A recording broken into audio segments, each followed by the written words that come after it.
Bismillah, Assalamualaikum warahmatullahi wabarakatuh.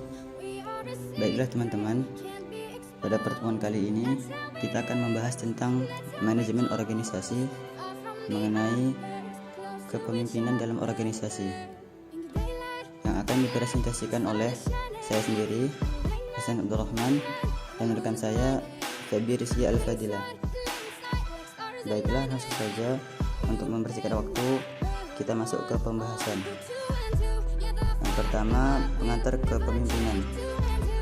Kepemimpinan dalam organisasi seperti juga dalam masyarakat, kelompok, gerakan sosial, partai politik, DPR, dan lain-lain sangat penting untuk memberi arah dan koordinasi agar semua gerakan orang yang ada di dalamnya bisa lebih efisien dan produktif mencapai tujuannya.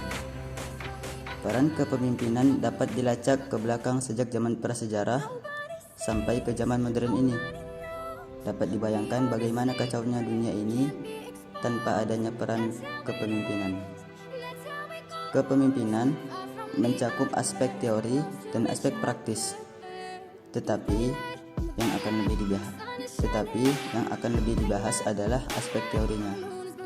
Meskipun di sana sini akan dibahas juga beberapa kasus praktek dalam kehidupan nyata. Dalam kerja penyuluhan secara umum, aspek kepemimpinan sangat penting, dan karenanya pengembangan kepemimpinan dalam masyarakat, organisasi, dan kelompok sangatlah penting. Tanpa kepemimpinan yang efektif, masyarakat, organisasi, dan kelompok itu tidak akan efektif dan efisien dalam mencapai tujuan-tujuan yang diinginkan. Kebutuhan yang besar saat ini adalah kebutuhan akan pemimpin yang positif, yang membangun, yang memberdayakan, dinamis, kreatif, dan efektif. 5 karakter yang membuat seorang pemimpin yang hebat berbeda dengan pemimpin yang biasanya. 1. Pemikir jangka panjang yang dapat melihat jauh ke depan. Kedua, tidak hanya tertarik pada unit yang dipimpinnya, tetapi juga unit-unit lain yang berkaitan dengan unitnya. Ketiga, memberi perhatian besar pada visi, nilai, moral, dan motivasi. 4. Mempunyai kemampuan bermasyarakat.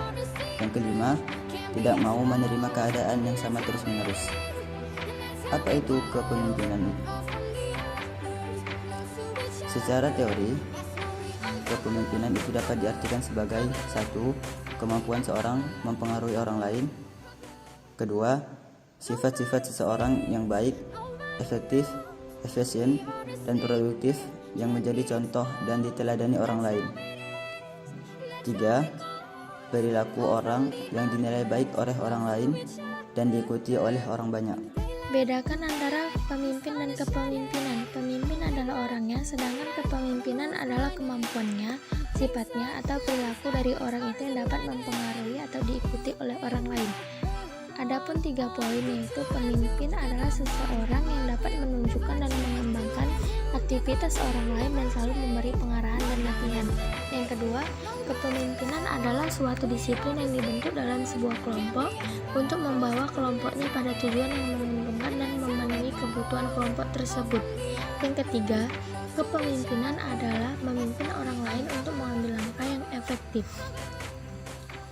Kepemimpinan adalah mengetahui apa tindakan berikutnya, mengetahui mengapa tindakan itu penting, dan mengetahui bagaimana menggunakan sumber daya yang ada. Pemimpin adalah orang yang mengetahui arah, mengikuti arah tersebut, dan menunjukkannya kepada orang lain. Seseorang bisa saja menjadi pemimpin, tetapi tidak semua pemimpin memiliki kepemimpinan.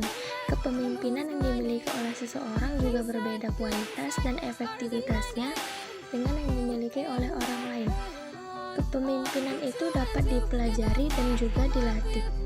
Bedakan antara kepemimpinan dan kekuasaan. Kepemimpinan kekuatannya pada pengaruh yang memungkinkan orang lain mengikuti secara sukarela. Kekuasaan kekuatannya pada adanya kewenangan atau otoritas yang memaksa orang lain untuk melakukan perintahnya. Kepemimpinan dan kekuasaan merupakan kekuatan pengaruh kepada orang lain, bisa kuat, kurang kuat, atau lemah.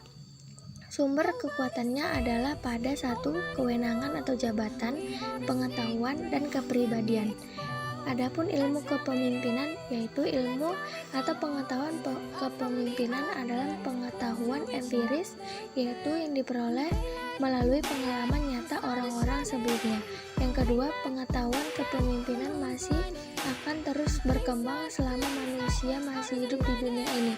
Yang ketiga, kepemimpinan adalah ilmu yang hidup karena diterapkannya diperlakukan oleh hampir setiap orang dan setiap saat. Nah, mungkin hanya ini saja penjelasan dari kami mengenai kepemimpinan dalam organisasi. Lebih kurangnya kami mohon maaf. Wabillahi taufiq wal hidayah. Assalamualaikum warahmatullahi wabarakatuh.